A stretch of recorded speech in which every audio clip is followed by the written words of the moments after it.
y por lo tanto podría aumentar la hemorragia debido a que al bloquearse esa ciclooxigenasa, entonces forma el protoxano A2 y se tiene que esperar hasta que las plaquetas se recuperen.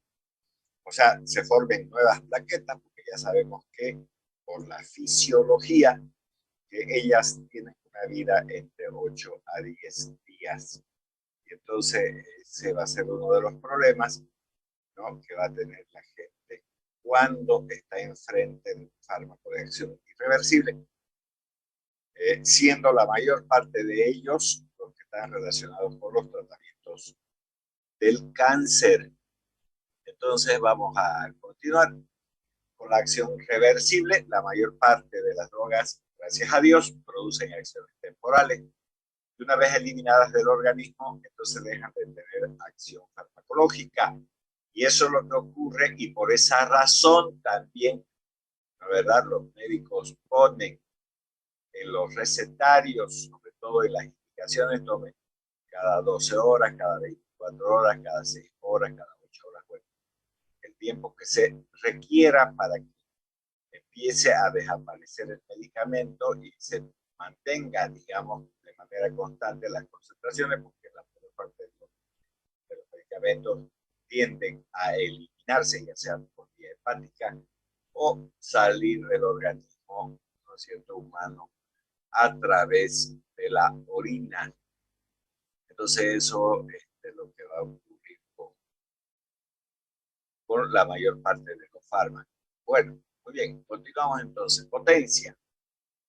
Bueno, la potencia de una droga con respecto a otra, como dice ahí, es la relación de las cantidades que debe de aplicarse para producir un efecto determinado. Ustedes podrán ver ahí, hay una cajita de hidroclorotiazida, pero más abajo hay una estructura química de la clorotiazida. Ambos fármacos, ¿no es cierto?, son diuréticos. Y entonces, ¿qué significa diurético? Un fármaco que hace eliminar la orina, ¿no es verdad? Sobre todo en las personas que tienen hipertensión arterial o edemas. Entonces, decimos que si administramos a Juan a las 7 de la mañana del día de hoy hidroclorotiazida, le vamos a dar una tableta de 100 miligramos de hidroclorotiazida. En cambio, a Pedro le vamos a administrar clorotiazida, que también es un diurético, pero le vamos a dar una tableta a las 7 de la mañana de 1000 miligramos. O sea, si relacionamos los 100 miligramos con los 1000 miligramos, Pedro está tomando de clorotiazida 10 veces más que Juan con respecto a la hidroclorotiazida. Decimos a la enfermera, entonces, que se busque un recipiente graduado, que tenga graduaciones, y cada vez que cualquiera de los dos o los dos tengan que orinar, vayan orinando en el recipiente. Y si, por ejemplo, Juan y Pedro orinaron dentro de 2 horas y media o 3 horas 200 ml, eso debe ir anotando la enfermera hasta que se cumplan las 24 horas. Y vamos a suponer, fíjense que estoy usando esa palabra, vamos a suponer que hayan orinado los dos alrededor de 2,5 litros en 24 horas. Entonces, si eso fue así, entonces podríamos decir que la hidroclorotiazida que se le dio solo 100 miligramos a Juan y la de clorotiazida que se le dio 10 veces más en términos de los 100, digamos 1000 miligramos, los dos fármacos terminaron haciendo orinar, ¿no es cierto?, a estos pacientes la cantidad de 2,5 litros en 24 horas. Bueno, todo lo que estoy contando, eso es una cosa para que lo tengamos más como ejemplo, porque en realidad no estamos haciendo ningún una prueba de los medicamentos, y entonces podríamos decir que si la hidroclorotiazida fue utilizada a razón de 100 miligramos, esa es la droga más potente, porque con menor cantidad de miligramos logramos que orine 2,5 litros. En cambio, el que tomó la hidroclorotiazida tiene que tomar, ¿verdad?, 10 veces más esos 100 miligramos hasta lograr 1000 para poder orinar exactamente la misma cantidad en 24 horas. Entonces, a eso estoy llamando potencia. Cuanto menor la cantidad de sustancia química que entre en el organismo y realice un efecto similar a otra que se da más veces, esa va a ser la droga más potente, porque menos sustancias químicas están metiendo al organismo. Aunque diga alguien, pero si son diferentes, pero igual son sustancias químicas. Y siempre 100 va a ser menos que, obviamente, digamos, 1000 miligramos, ¿verdad? O un gramo, como ustedes quieran verlo. El miligramo es lo mismo que un gramo. 0,1 gramo sería 100 miligramos, digamos, para poder entenderlo también de otra forma. Sin embargo, los médicos no buscan la potencia. Lo que necesitan obligatoriamente es la eficacia farmacológica, que sea eficaz. Entonces, si yo tenía a Juan, tenía a Pedro y ahora voy a meter a Luis en las comparaciones, entonces a Juan le dimos hidroclorotiazida, a Pedro le dimos clorotiazida y a Luis le vamos a dar otro fármaco que es diurético, que se llama furosemida. Su nombre comercial con el que nació, digamos, es el LASI. Entonces, ¿qué es lo que vamos a hacer ahora? Lo mismo, en el hospital le pedimos a la enfermera que busque recipientes graduados, o sea, que tienen graduaciones para saber cuánto va a orinar cada sujeto, y entonces, en ese entendido, nosotros tenemos la garantía de que va a ser bastante bien contabilizado. Entonces, a Juan le dimos 100 miligramos, a Pedro 1000 miligramos de clorotiazida, y a Luis, que estamos incorporando en el ejemplo, entonces le damos 20 miligramos de furosemida, que tiene una tableta, 20 miligramos. Entonces, ya tenemos uno con 100, otro con 1000 y otro con 1000. Ya sabemos que Juan y Pedro orinaron 2,5 litros, o sea, 2500 ml. Pero Luis, que tomó apenas 20 miligramos, ¿no?, orinó 3,5 litros en las 24 horas. Estamos poniendo un supuesto ejemplo. Entonces, ¿cuánto tomó Luis? 20. 20 es menor que 100 y que 1000, sí.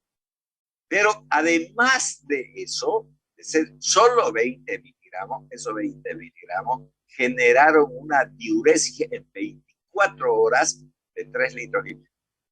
¿Cuál es la droga más potente? La furosemida. Pero además, ¿cuál es la droga más eficaz? La furosemida. ¿Por qué?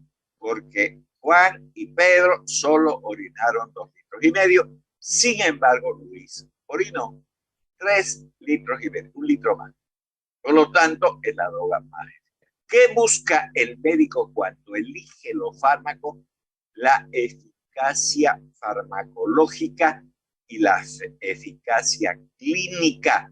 La respuesta, si se quiere, con respecto a la dosis administrada por el médico. Entonces, eso se llama eficacia. Como podrán ver ustedes, aquí no hay un título que diga esta droga es más fuerte que la otra. ¿De dónde se sacaron eso las enfermeras y los médicos? No sé de dónde. No existe la palabra fuerte, porque no levantan pesas ni tienen mal olor, digamos, ¿no? Entonces, aquí estamos hablando de potencia y de eficacia farmacológica, de eso se trata, porque también hay una eficacia clínica que puede ser la hidroclorotiazida, por ejemplo, un fármaco eficazmente desde el punto de vista clínico para resolver problemas con respecto a la furosemida, que tiene una eficacia farmacológica indiscutible, pero no necesariamente una eficacia clínica. Eso está basado en la enfermedad y el criterio que tenga el médico como para resolver los problemas o de hipertensión arterial en este caso. Generalmente, les voy a decir una cosa, miren ustedes, generalmente los fármacos que sirven para la hipertensión arterial, no siempre, cuando digo generalmente no quiere decir que todos sean así, pero generalmente la mayor parte de los medicamentos que sirven para la hipertensión arterial, voy a suponer, por ejemplo, el lisinopril, el enalapril, o lo que quieran, cualquiera nombre que tengan, que vengan con la palabra D, que significa antipirético, generalmente vienen acompañados de hidroclorotiazida. Hay algunos que tienen furosemida como componente también de esa asociación que ya viene en esa tableta, y por qué usarán más la hidroclorotiazida que la furosemida si estamos aprendiendo que la furosemida es más eficaz. No, pero desde el punto de vista clínico, la hidroclorotiazida, al parecer, es mucho más eficaz en la hipertensión arterial que la furosemida. Pero desde el punto de vista farmacológico, la furosemida es mucho más eficaz que la hidroclorotiazida. Ahora, factores que, como ven ahí, que modifican la acción farmacológica. Entonces, importante tener presente también este punto, ¿no? Los factores que modifican la acción farmacológica de las drogas. Entonces vamos a empezar con la dosis. Entonces, ¿qué es la dosis? Porque yo tengo como médico que aprender las dosis de los medicamentos, claro que sí, porque si no aprendo, no voy a hacer lo que dice ese concepto. Es la dosis, es la cantidad de la droga que debe de administrarse a un individuo para producir un efecto determinado. Por ejemplo, si yo digo que un X individuo que tiene una amigdalitis va a tomar 500 miligramos, 250 o 1000 miligramos de amoxicilina cada 6 horas, ¿quién está, digamos, dosificando? El médico. Entonces no puede el paciente decir, ¿no es cierto? Como hacen muchos pacientes, estoy hablando del paciente, no estoy hablando del médico. Ah, no, me dio, digamos, 500 miligramos de amoxicilina. Yo me voy a tomar 2 o 3 veces de un solo saque para que de una vez me cure, porque yo no quiero estar todos los días tomando el medicamento. Eso no mejora en nada, más bien, si se pasa de dosis, podría generar, no estoy diciendo que siempre lo va a hacer, pero podría generar, digamos, efectos tóxicos del medicamento. Por algo el médico indicó de esa manera. El paciente no tiene ni ningún personaje externo puede llegar a modificar esa dosis que el médico está recomendando, porque seguramente la experiencia existente en los años de trabajo que tiene ese médico ha demostrado que esa cantidad va a resolver ese problema. Entonces, siempre hay que aprenderse las dosis. Si no se aprenden las dosis, podrían incurrir en el segundo punto que tiene la diapositiva. Y dice que existen drogas de acción bifásica. Bi es dos fases pueden tener dependiendo de la dosis. Por ejemplo, la atropina a dosis normales. ¿Cuánto es la dosis normal? 1 miligramo. Eso es la dosis normal. Entonces va a provocar sequedad de la boca, estreñimiento, dilatación de las pupilas, taquicardia, etcétera, etcétera, que son las propiedades que va a tener la atropina, que se usa en cirugía, se usa en dolores, por ejemplo, premenstruales, en cólicos intestinales. Bueno, tiene una serie de aplicaciones que no vale el momento, digamos, tocar el punto, porque no estamos describiendo atropina. Esta atropina, si el médico no se acuerda que tiene que darle 1 miligramo al adulto y decide darle medio miligramo, está cometiendo un grave error, porque esa atropina a menor dosis de las normales, ¿no? Provoca, por ejemplo, bradicardia, pero a dosis normales, no menores, sino normales, estoy hablando de 1 miligramo, entonces provoca taquicardia. Y hay una patología cardíaca que se llama bradicardia sinusal. Y esa bradicardia sinusal genera desmayos en las personas que tienen este problema, que puede incluso llegar a la muerte. ¿Con qué se resuelve? Con la atropina. ¿A qué dosis? De 1 miligramo, porque si ese paciente tiene bradicardia sinusal, al darle atropina a dosis normales,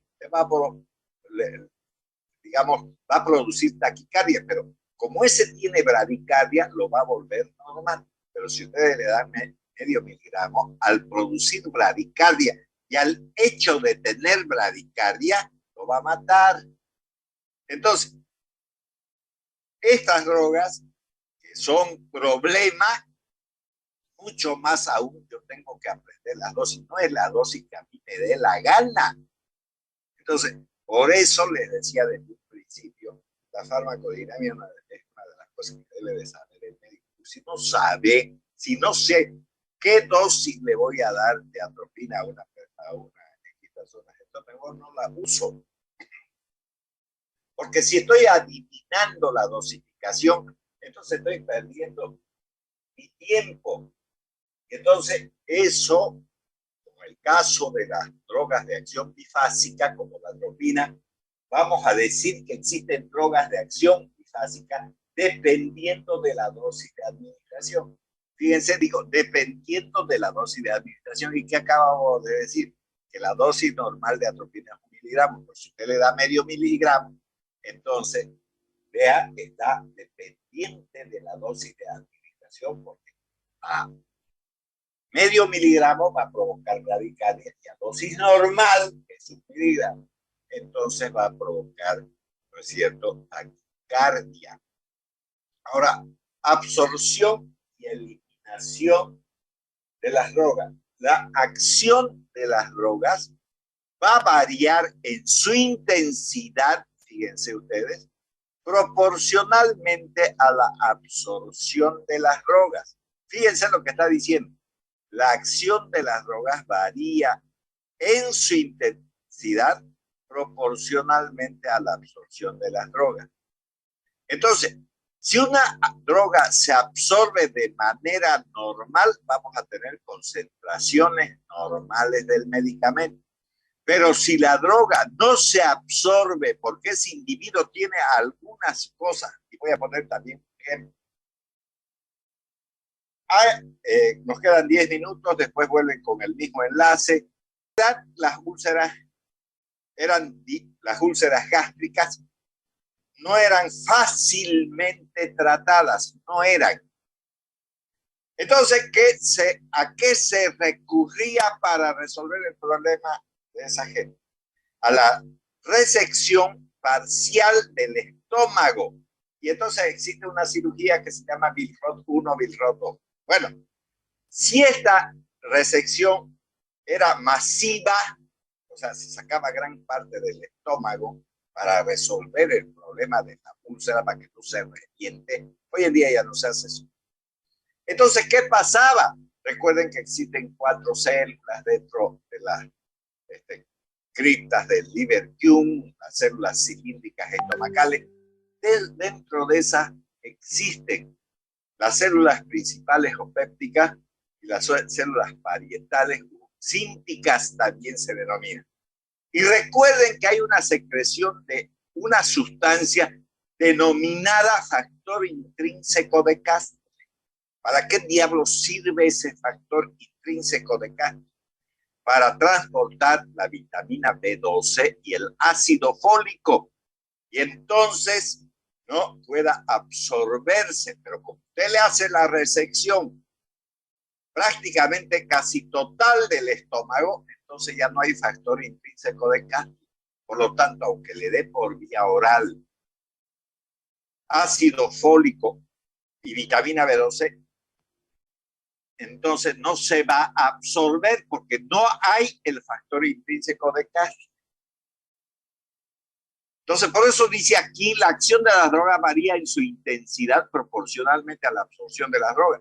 Si usted ya no tiene factor intrínseco de Castro, no se va a absorber. Y entonces, al no haber vitamina B12 y ácido fólico, los glóbulos rojos no van a formar sus membranas de manera adecuada. Si no se forman, entonces va a aparecer lo que se denomina anemia megaloblástica.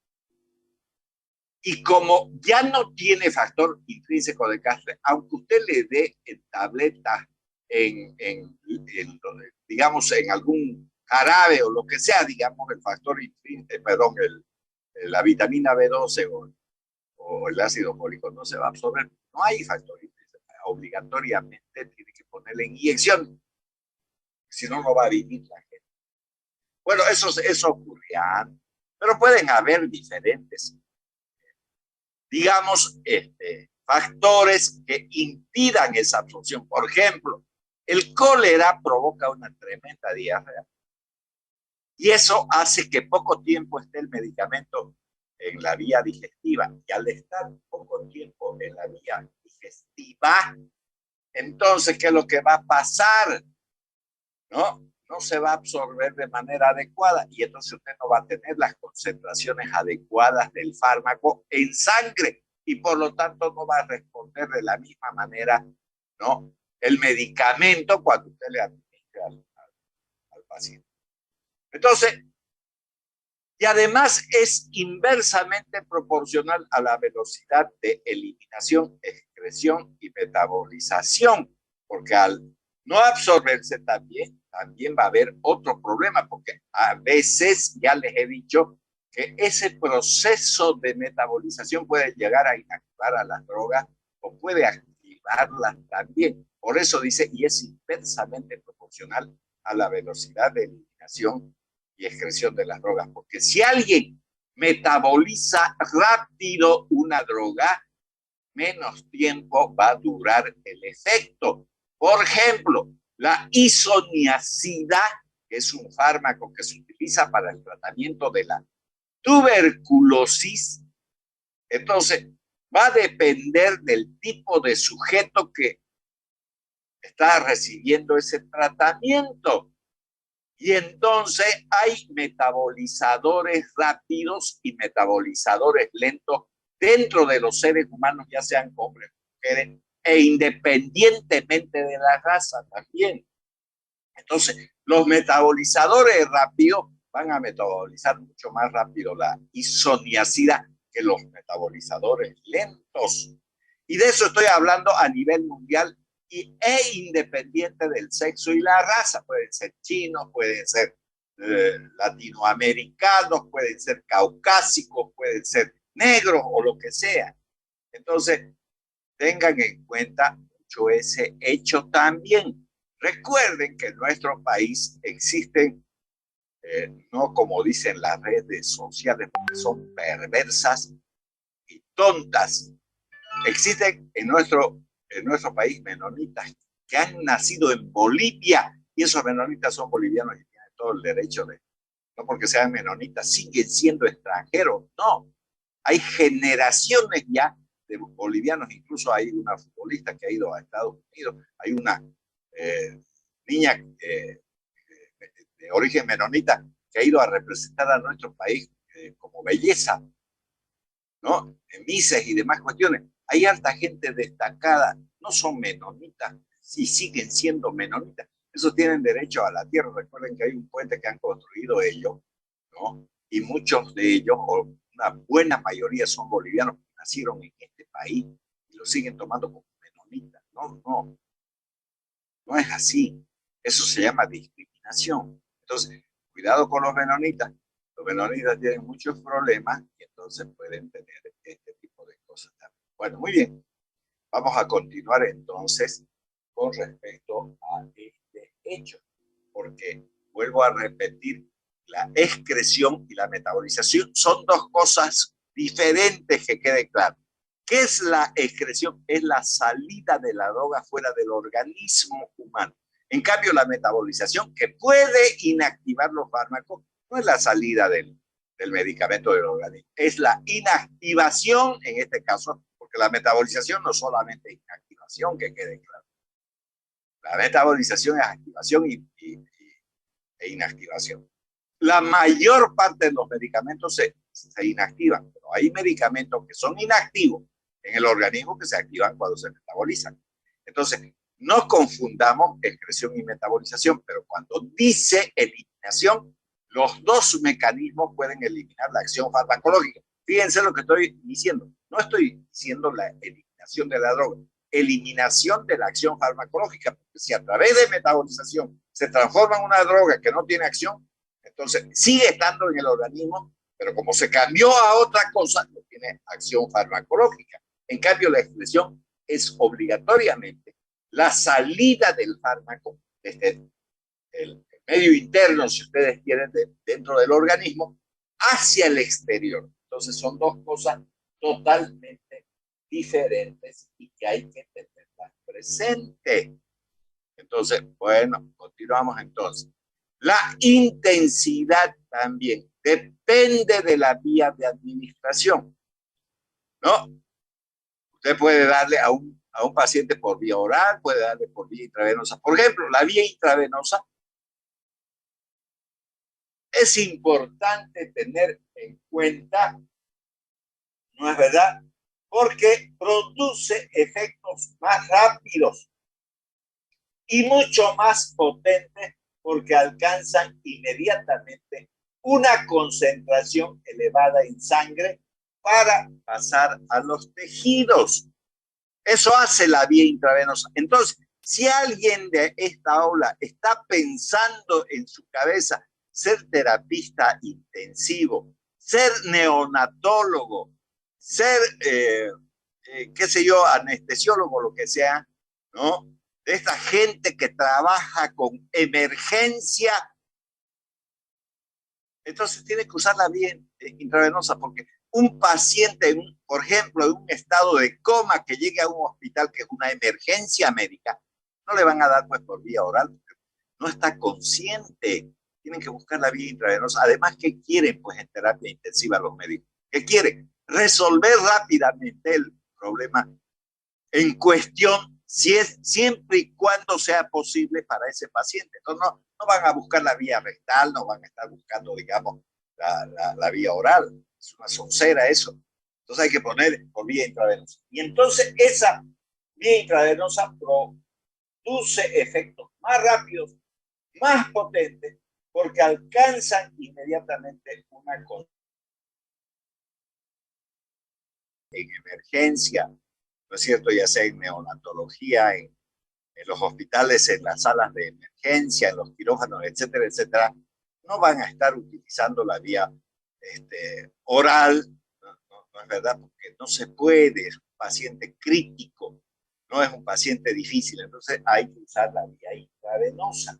Y entonces, ¿por qué? Si alguien pregunta eso, porque produce pues efectos más rápidos, más potentes, porque alcanza también inmediatamente una concentración elevada en la sangre para que puedan pasar a los tejidos donde requerimos que tenga su acción. Pero esta, digamos, si se quiere, administración de los medicamentos, va también, está relacionada con la vía de administración. Por ejemplo, puede hacer variar cualitativamente la acción farmacológica de una droga, la vía de administración.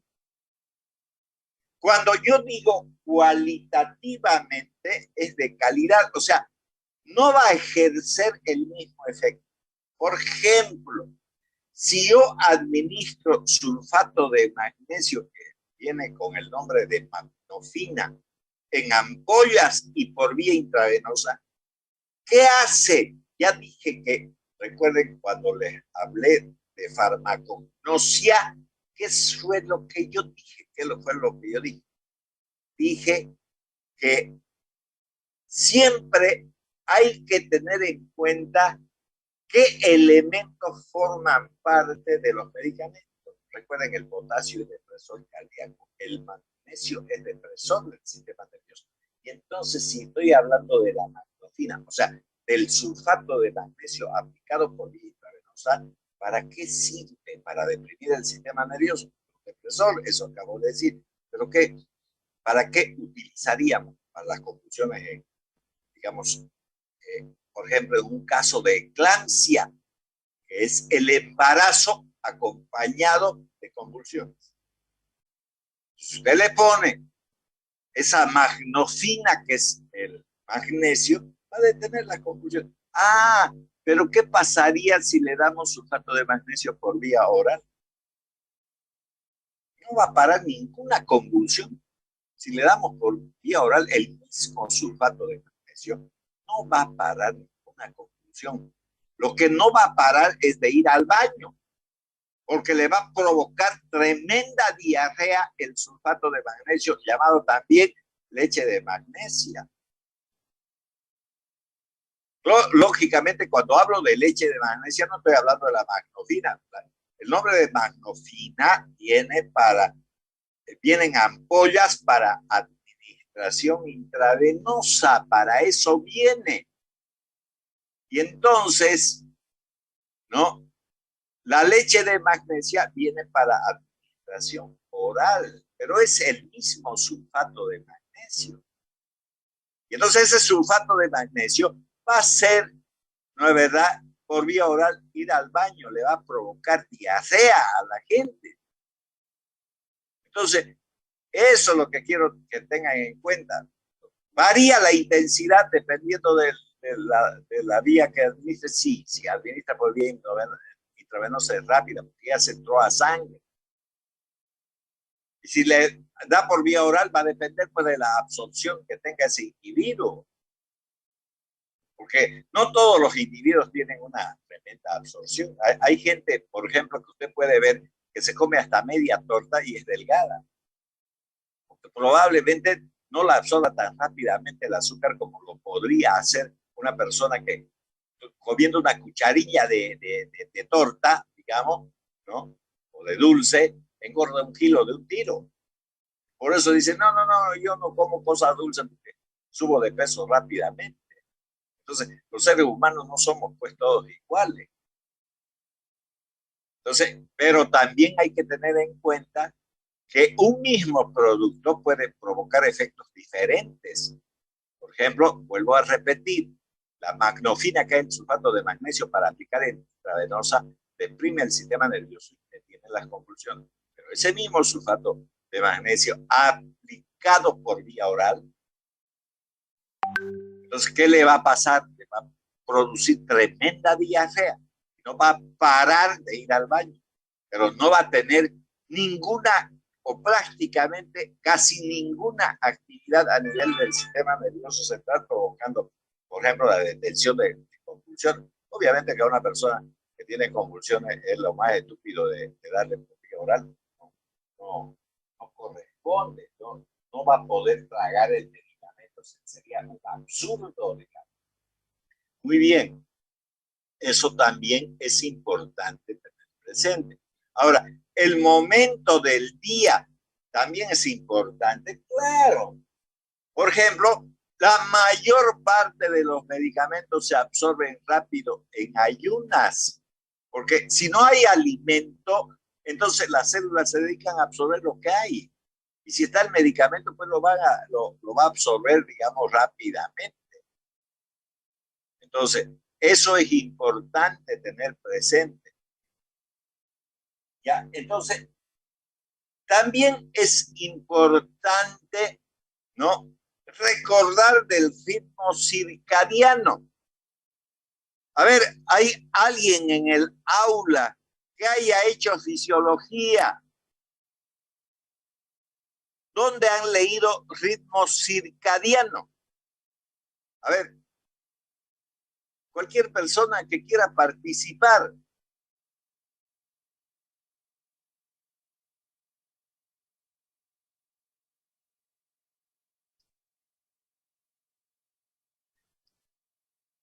Un compañero dice que es el ciclo del sueño.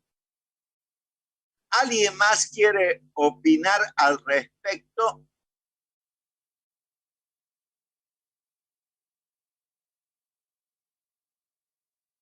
Pueden usar el micrófono, no solo el chat.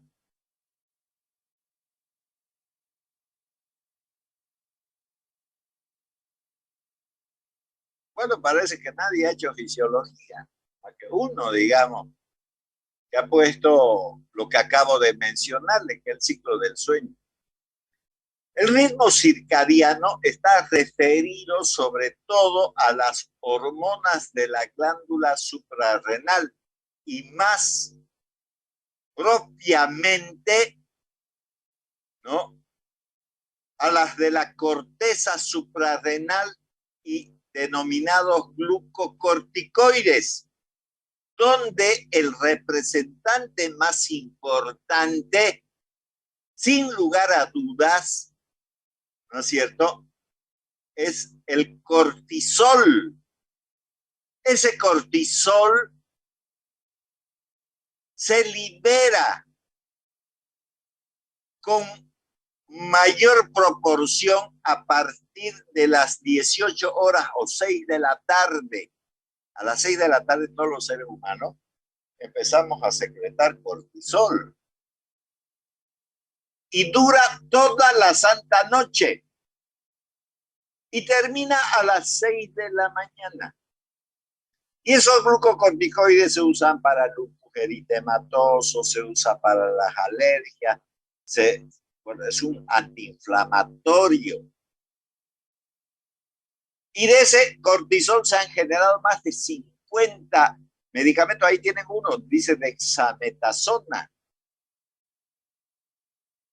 ¿no? Pero hay la prednisona, la hidrocortisona, bueno, un montón.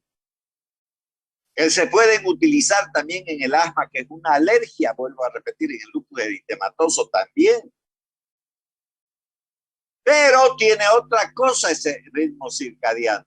Por ejemplo, el cortisol, si bien es cierto que se despierta a las 18 horas y se duerme a las 6 de la mañana, también es importante tener presente que vuelve a secretarse cortisol cuando alguien come. Y el cortisol en gran cantidad provoca síndrome de Cushing, que es caracterizado por cara de luna llena, cuello de búfalo, redistribución de las grasas, sobre todo en el nacimiento de los miembros superiores e inferiores, mientras existe adelgazamiento en la parte distal de los miembros superiores e inferiores. A eso se denomina ritmo circadiano. Por eso es que la gente que come cada rato, ¿no? Cada rato, y dice que no come, pero si ponen una cámara, digamos, apuntando a la heladera, dan una vuelta y están comiendo, dan otra vuelta y están comiendo.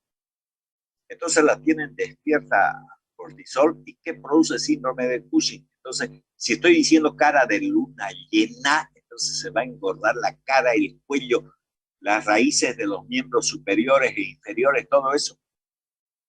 Entonces va a quedar como un gordo, como el pingüino de Batman.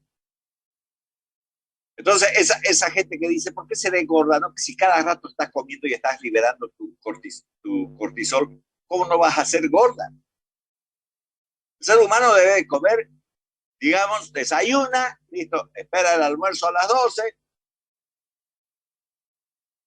y si el caso apura, entonces una cenita o un cafecito y se acabó la cosa para no estar molestándolo. Y es importante eso para el médico, sí, porque si usted tiene que administrar corticoides, debe de administrarlos cuando la glándula suprarrenal está durmiendo.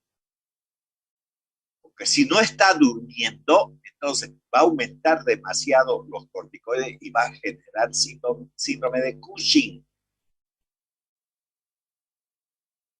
Ahora, también es importante el horario de administración. Por ejemplo, los hipnóticos. ¿Qué significa hipnosis? Significa sueño. Sueño, eso significa. ¿Y cuándo el ser humano duerme? ¿Cuándo? Cuando llega la noche. Es decir, no estoy hablando de todos los seres humanos, que quede claro. Un médico de turno, de nocturno, tendrá que estar pues despierto toda la santa noche, ¿no? Hay la gente que que trabaja en telecomunicación está toda la noche. Si alguien tiene un problema de internet a las 2, 3 de la mañana, habla a la empresa y le van a contestar, y le va a contestar no una contestadora, le va a contestar, digamos, y la gente que trabaja en la policía también. Eso hacen turno y están despiertos toda la noche porque hay emergencias en la noche.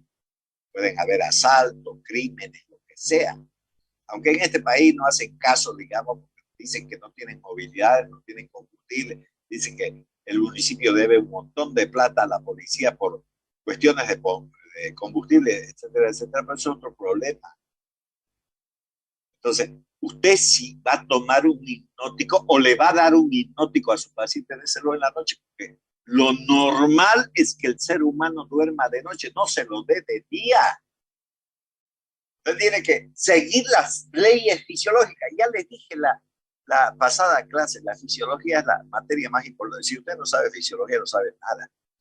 Y se va a aplazar en farmacología tremendamente porque los medicamentos son para los enfermos. ¿Cómo yo determino la enfermedad? Cuando se ha alterado la homeostasis, o sea, el equilibrio del medio interno. Ahí aparece la enfermedad. Lo dijo Cano, ¿no? Walter Cano y Claudio Bernard. Recuerden que eso, digamos, se lleva en fisiología. Obviamente, si hay personas que están aquí inscritas que deben fisiología, no saben nada, ¿qué podemos hacerle?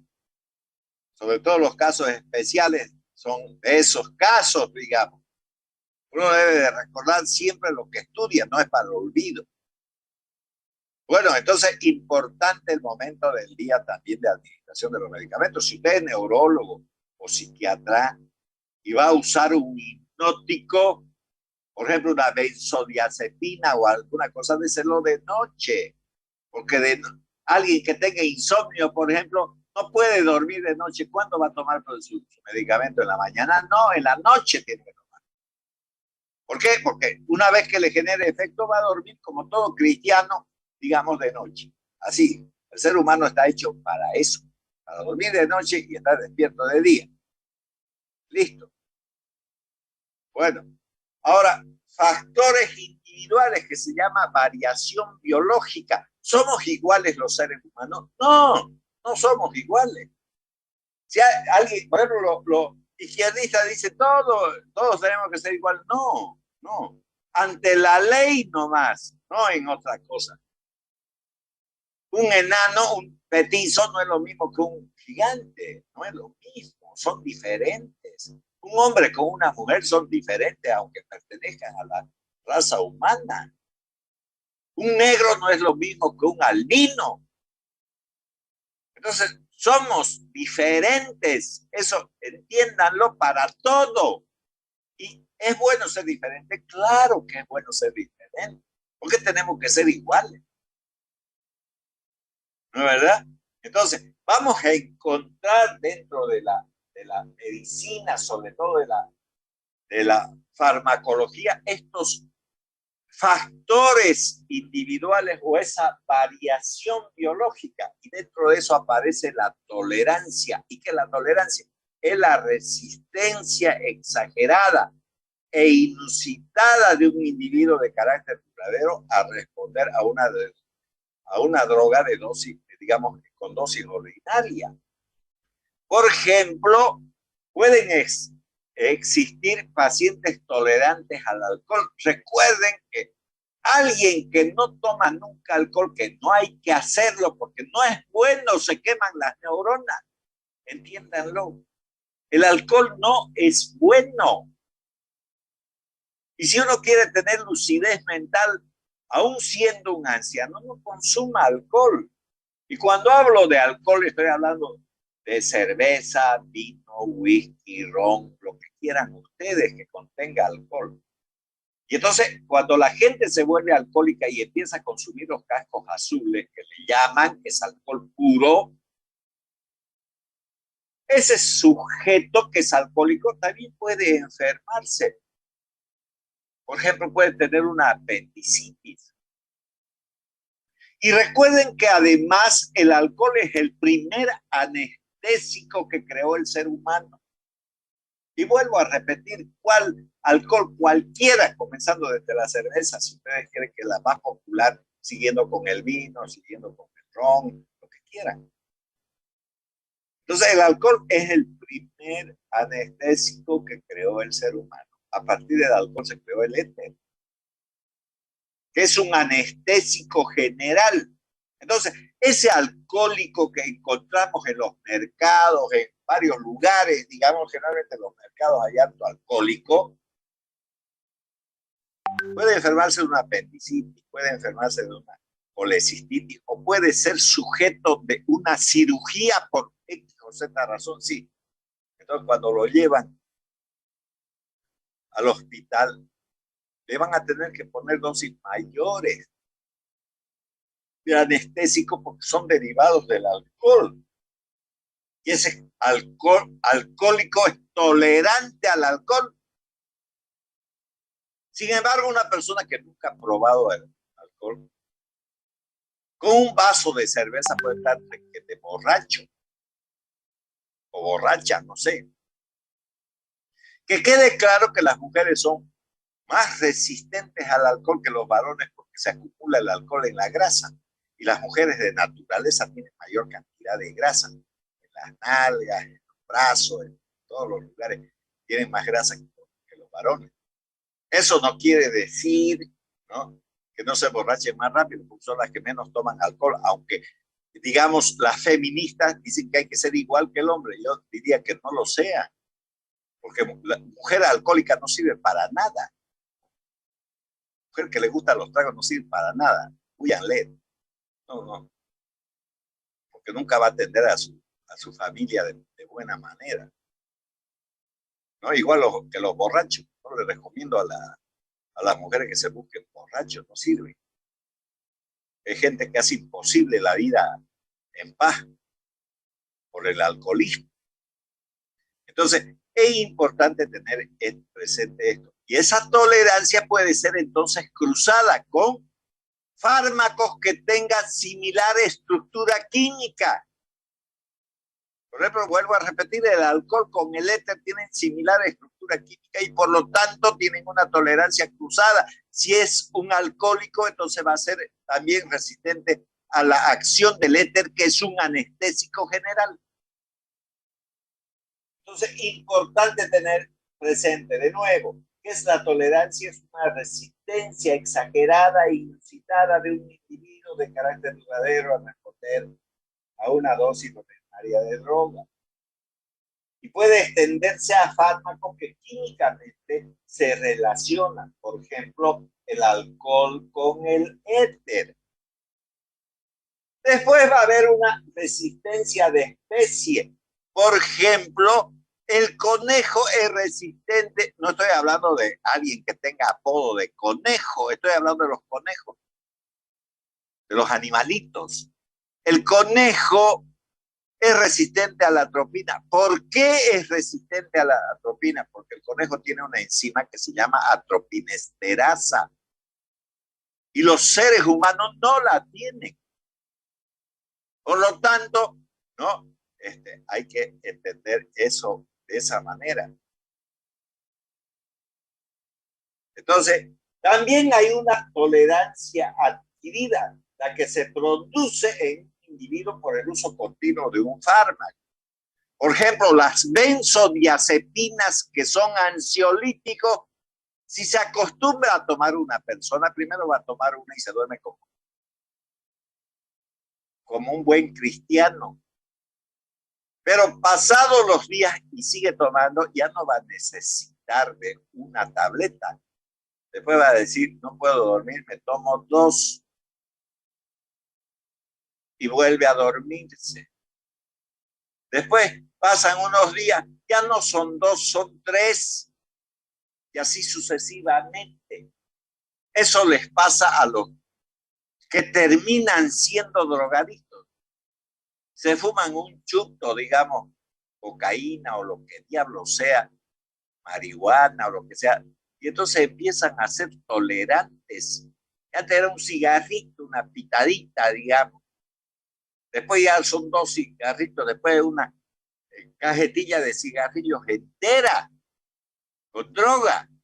Y después se ponen inyectables, todo. Entonces van volviéndose tolerantes, pero esa es una tolerancia adquirida, ¿no? Porque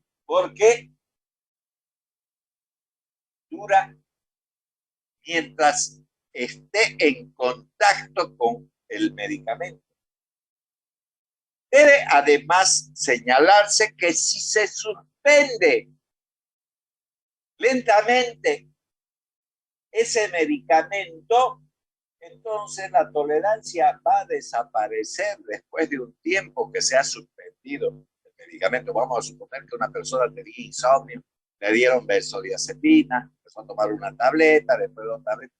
Cuando le suspende puede generar síndrome de abstinencia, pero si lo hacen de manera adecuada, entonces va a haber un momento en esa suspensión gradual que van a realizar, termina siendo otra vez una persona normal porque se restablece el funcionamiento normal del organismo. Ahora, mecanismo de la tolerancia va a depender de 4 factores. Primero, de una absorción deficiente de la droga. Fíjense, absorción deficiente de una droga. Entonces, eso no es una verdadera tolerancia, eso se llama pseudotolerancia. Porque es ese individuo, quedan 10 minutos y después se acaba la clase. Entonces, eso se llama pseudotolerancia.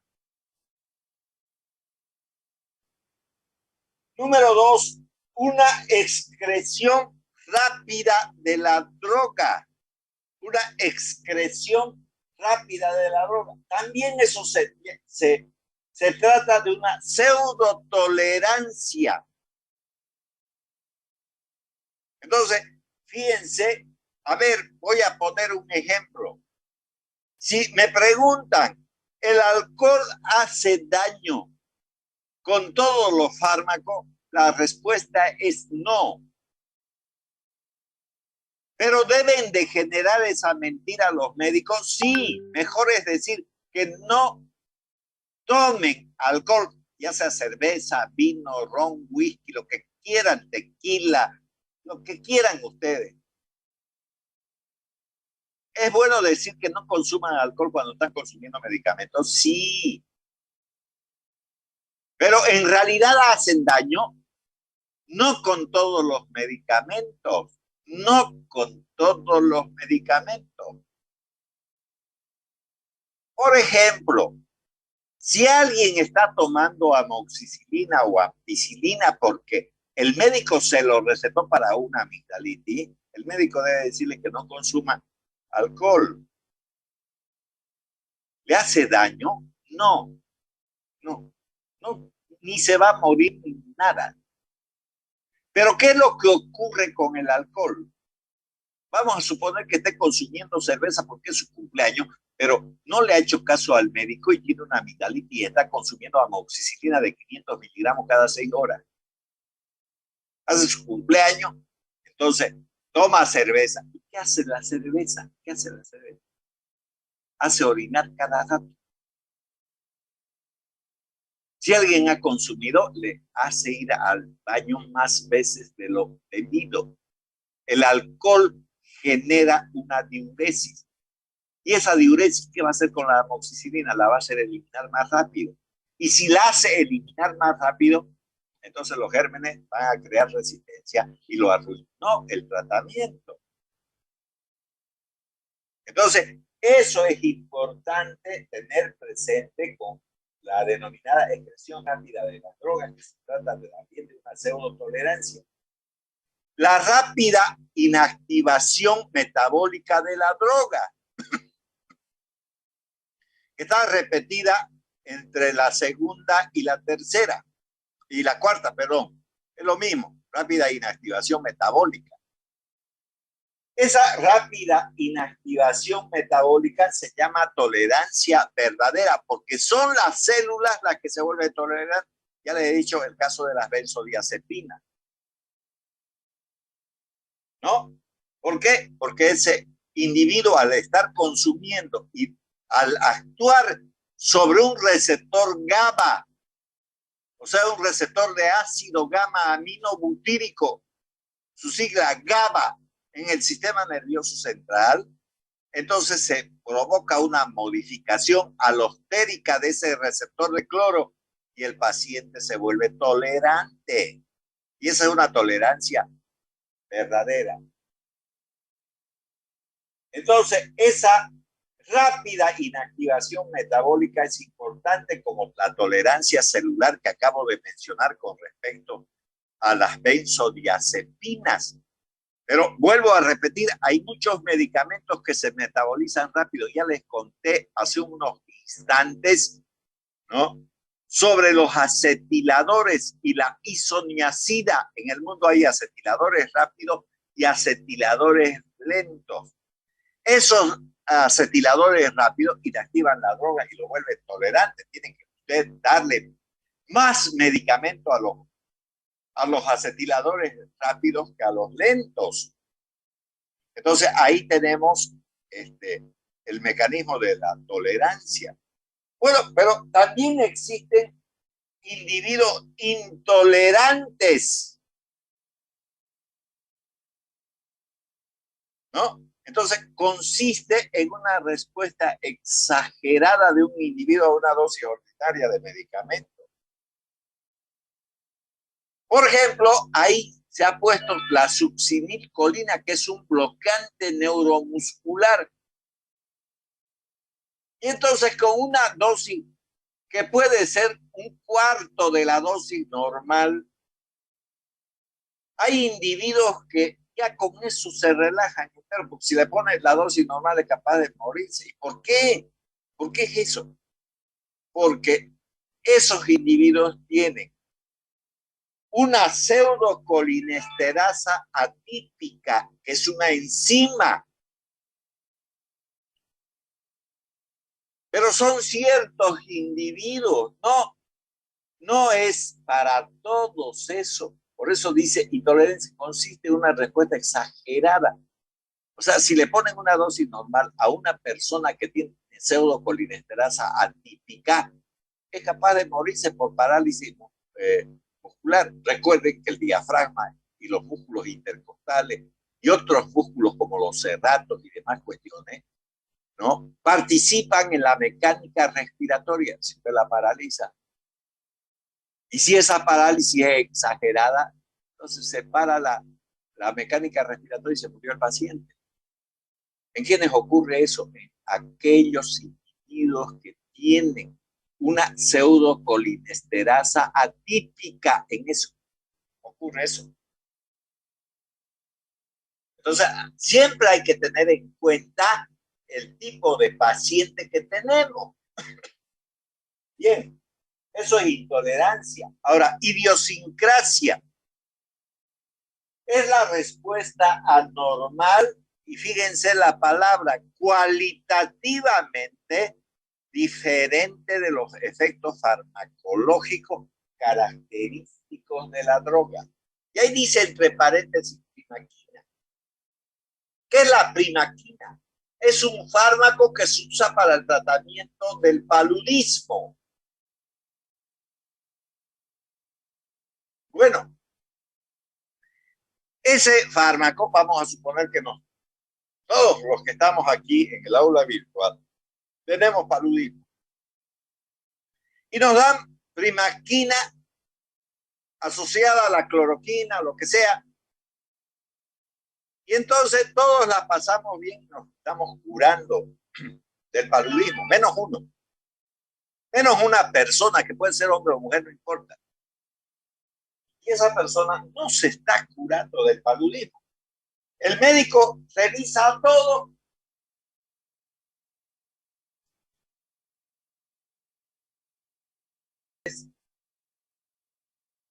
Aparece alguien que tiene anemia. Está produciendo una tremenda anemia. Y la pregunta del millón es, ¿la primaquina de manera normal en las personas produce anemia? No, solo sirve para curar el paludismo. Ya. Entonces voy a volver a preguntar. La primaquina puede en algunos, fíjense, puede en algunos individuos provocar anemia. La respuesta es sí. Entonces la pregunta de nuevo viene, ¿por qué? Porque si no sé, no me voy a quedar conforme que sí produce, pero yo tengo que saber por qué. Porque esos individuos en los que se está generando anemia tienen una deficiencia. Fíjense la palabra que estoy utilizando, deficiencia. Cuando alguien tiene deficiencia, no está diciendo que tenga ausencia. Por ejemplo, si alguien se sacó de 15% de la nota, se sacó 3, ¿qué nota es esa? Es una nota deficiente. ¿Es ausente? ¿Es ausencia de nota? No, se sacó 3 y 3 no sirve para pasar.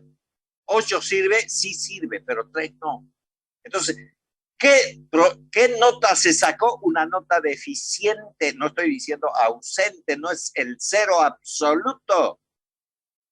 Entonces, entendamos que es deficiente.